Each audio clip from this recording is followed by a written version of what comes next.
It goes without saying that Jason Lee has had a very interesting and varied career, whether it's skateboarding, acting, or photography. But how exactly did he transition from sponsored skater to award-winning actor? Well, that's exactly what we're going to be discussing on today's episode of Looking Back.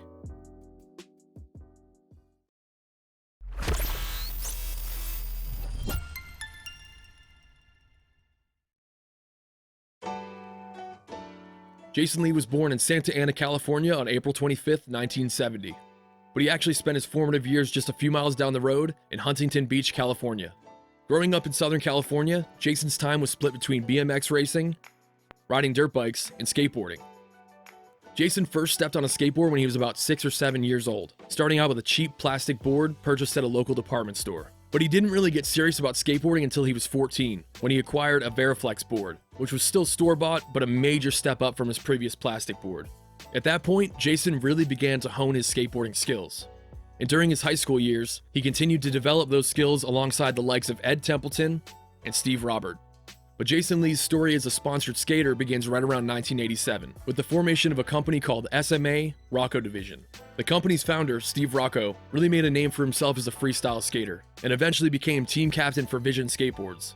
But when Rocco was fired from Vision, he found himself in a pretty dire situation financially. So he took out a cash advance on his credit cards for a sum of about $6,000 and used that money to manufacture 500 skateboard decks with the help of Skip Engblom.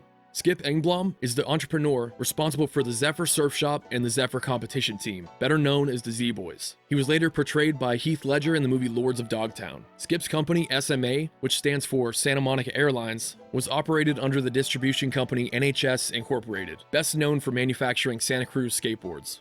But Steve Rocco turned around and sold all of the boards he produced with the help of Skip and essentially doubled his money in the process. Slowly but surely, SMA Rocco Division started to flourish, and the company began snapping up talent from bigger brands. Most notably, Jesse Martinez, Rodney Mullen, and Mike Vallely, 3 individuals who are now considered legends in the world of skateboarding. And people were definitely left scratching their heads when 3 riders from Powell Peralta all of a sudden stepped down from the company to ride for Steve Rocco's new, much smaller brand. But how does Jason Lee play into all of this? It turns out that Steve Rocco was attending a trade show in Long Beach, California. This was right around 1987 or 1988, from what I can tell. At the time, Jason was a talented but unsponsored skater, and with the help of his girlfriend, Anne, Jason was introduced to Steve at that trade show. They then made plans to meet up at Hermosa Beach the following day, where Jason ended up doing sort of a brief skate demo for Steve. And as a result of that meeting, Jason landed an amateur-level sponsorship with SMA Rocco Division. But shortly after signing Jason to the team, SMA Rocco Division rebranded as SMA World Industries. And it turns out that Steve Rocco's company technically wasn't even affiliated with SMA, but the brand was launched with the help of Santa Monica Airlines, so they sort of just stuck with the name. Well, the parent company of SMA, NHS Inc., wasn't happy about that. Therefore, once again, SMA World Industries changed their name, and we're now simply known as World Industries.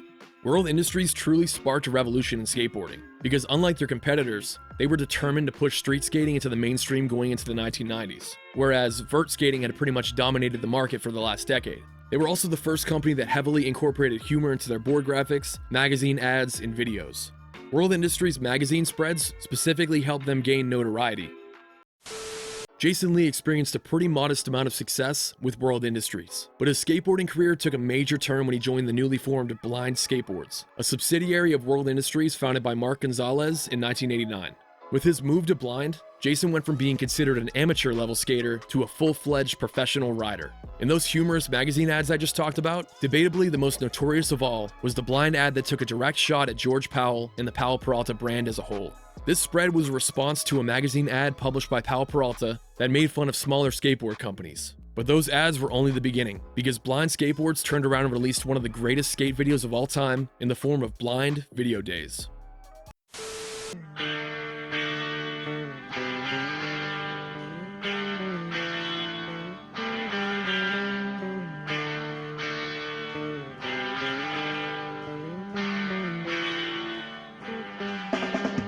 Video Days not only showcased some absolutely amazing skate parts, but also had an incredible soundtrack and some just batshit crazy skits. And as for Jason's part, it was clear that this guy had a level of charisma capable of rocketing him into something much bigger. Dude, I'll give you $100 and I'll take out the Benny Hondas if you slide that 75-foot handrail. I'll give you 600 tries. I'll be back next week. Lit. But shortly after the release of Video Days, Mark Gonzalez, the founder of Blind Skateboards, left the company, at which point a 21-year-old Jason Lee was pretty much forced into running the brand by himself.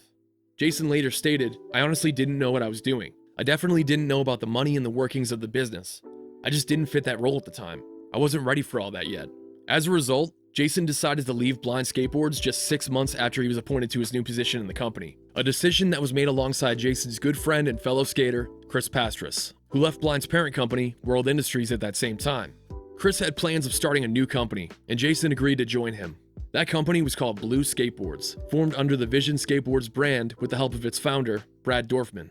Now, don't feel bad if you don't recognize the name because it didn't last very long. Jason and Chris quickly realized that they needed a devoted team of ambitious graphic designers for their boards, and that was something that they really didn't have access to working under Vision. So within a year of its formation, Blue Skateboards was rebranded as Stereo Skateboards. And with that rebranding, the company shifted away from Vision as its distributor. Instead, they were now working with Deluxe Distribution, who at that time were the parent company of Spitfire Wheels and Real Skateboards. It didn't take long for Stereo to make a name for itself in the industry, not just because of their talented roster of skaters, but Stereo's board designs were extremely eye-catching and unique. The brand had a very unique retro design aesthetic that was mostly inspired by classic jazz album covers, which can especially be seen with Stereo's earliest logo. But as Stereo continued to grow, they would eventually release their first full-length skate video in 1993, titled A Visual Sound. But around that same time, Jason Lee was toying with the idea of retiring as a professional skateboarder.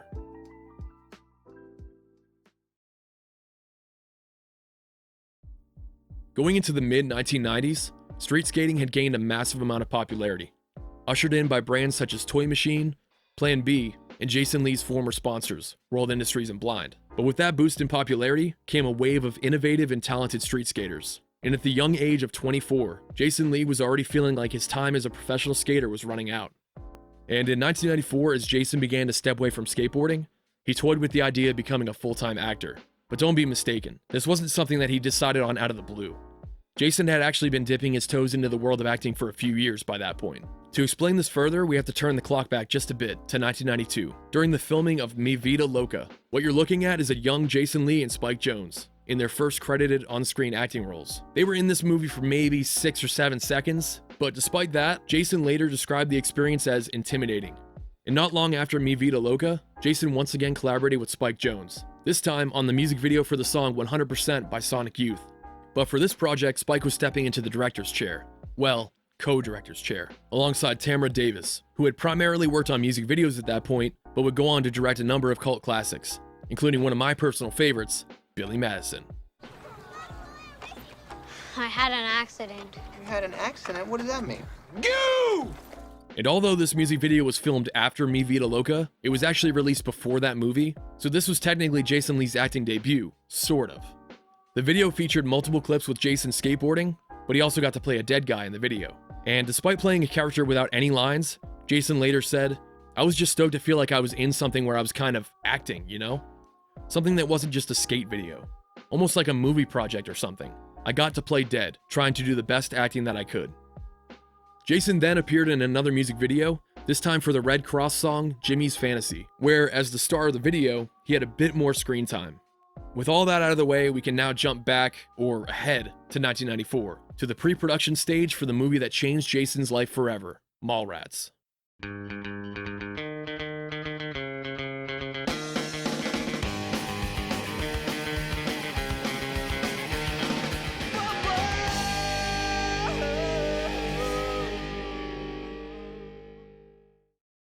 Mallrats was the follow-up to Kevin Smith's directorial debut, Clerks. But unlike Clerks, Mallrats had the financial backing of a major studio.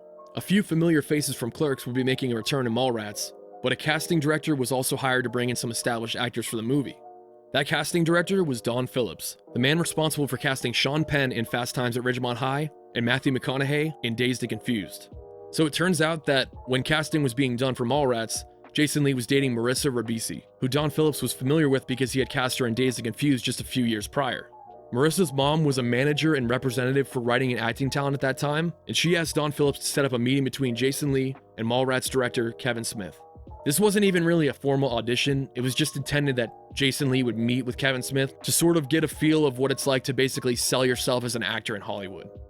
But Kevin Smith, along with his best friend and producer, Scott Mosier, agreed to meet with Jason. And it turns out that he won them over almost immediately, with what Kevin Smith describes as an honest, childlike manner. Shortly after that meeting, Jason was brought in with a group of actors that were auditioning for the role of T.S. Quint, a character that was eventually played by Jeremy London, twin brother of Jason London, who you might remember from Dazed and Confused.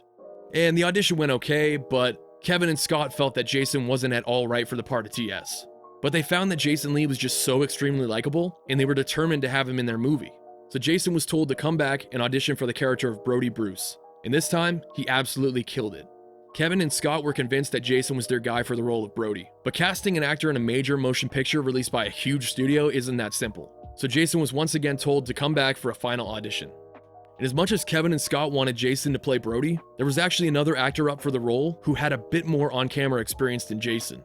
Kevin Smith has never confirmed who that actor was, but they were apparently a shoo-in for the role. Unfortunately, that actor absolutely bombed in front of the studio executives during final auditions. Jason Lee, on the other hand, absolutely crushed his audition, and he was the clear choice for the role of Brodie. With casting out of the way, production on Mallrats officially began in 1995. As shooting began, it was originally intended that Jeremy London's character, T.S., would be the main character of the movie. But as production went on, Kevin Smith alleges that Jason Lee's performance was so captivating and magnetic that the focus of the movie was shifted away from T.S. and over to Brodie. All of a sudden, this scrappy, 24-year-old retired professional skater with almost no acting experience, who wasn't even sure if he was going to be cast in the movie to begin with, was the main protagonist of Mallrats.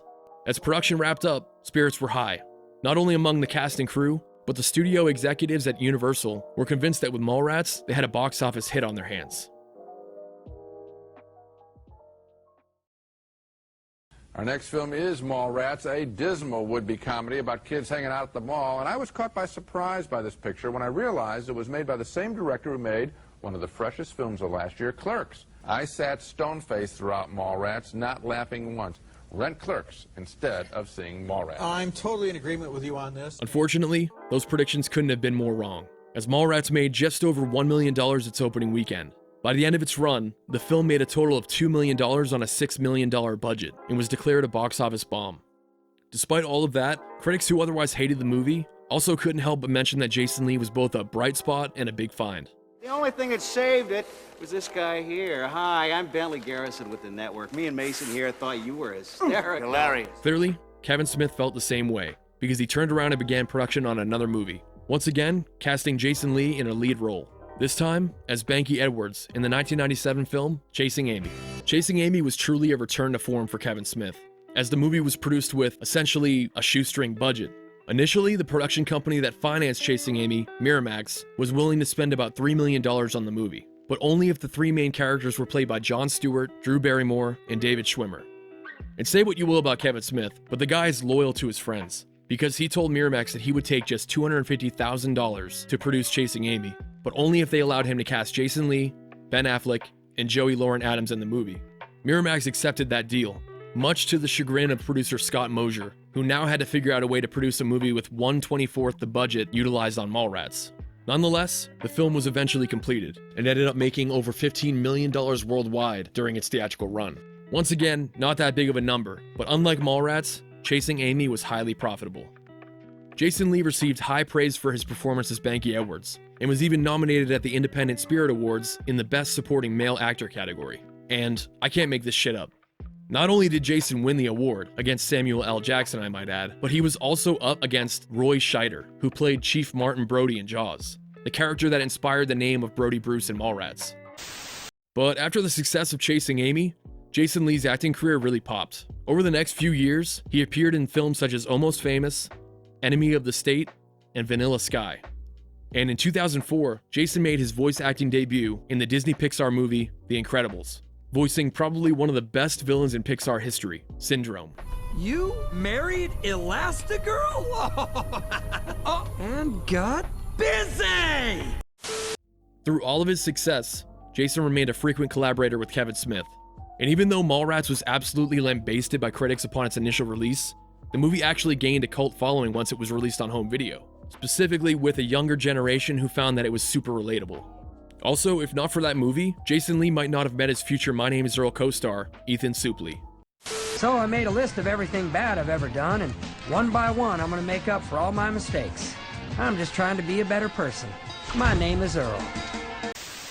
When Greg Garcia wrote the pilot for My Name is Earl, he had one actor in mind for the titular role. At the time, Jason was uninterested in working on television, and ultimately turned down the role 2 times before agreeing to read the script. But once he read it, he was all in. And weirdly enough, it was purely a coincidence that Ethan Suplee was cast as Earl's brother, Randy. But the fact that Jason and Ethan had previously collaborated only made the show better.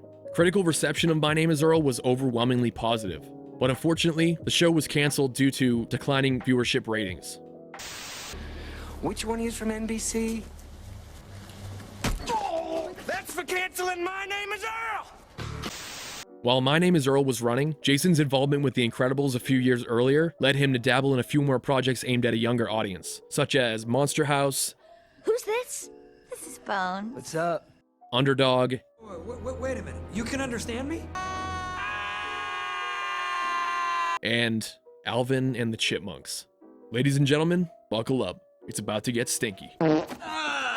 When this movie hit theaters, I was about 15 years old, and I was just so disappointed when I saw Jason Lee's face on the poster. Admittedly, in that moment, I probably called him a sellout. But now, as an adult who has bills to pay, I totally understand why he signed on for not just 1, but 4 of those movies. At the end of the day, Jason got a massive paycheck, and we got some absolutely hilarious interview footage out of these movies. Was this project pretty much a no-brainer for all you guys? For me, yes, it was, absolutely. They called and said, we want you above and beyond any other actor in Hollywood, and I said, of course, I'll be there.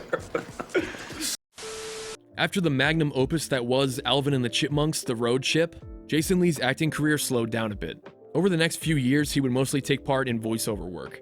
But while Jason Lee's acting career took a bit of a pause, he spent more time pursuing another passion of his, photography. Jason has actually been shooting photos since the early to mid 2000s, but began publishing photography books in 2016. He specializes in photographs of rural America for the most part. But before I close this video out, I wanted to circle back just a little bit. When Jason Lee retired from skateboarding back in 1995, it turns out that his retirement was pretty short-lived. In 2003, Jason began skateboarding once again. And at the time, his former Stereo Skateboards partner Chris Pastras was working as team manager at Osiris Shoes. Once Jason and Chris linked back up and began skating together, they almost immediately relaunched the Stereo brand. Stereo Skateboards is still going strong today. And that'll do it for today's video. I had so much fun making this video. This is probably my favorite video that I've ever made for this channel, and I hope it comes across that way. Before I go, I just wanted to mention that I did start an Instagram page for this channel. I'll be posting updates there periodically. And I also started 2 additional channels. One is for gaming stuff. It's just shorts right now, but I might eventually put full videos on there.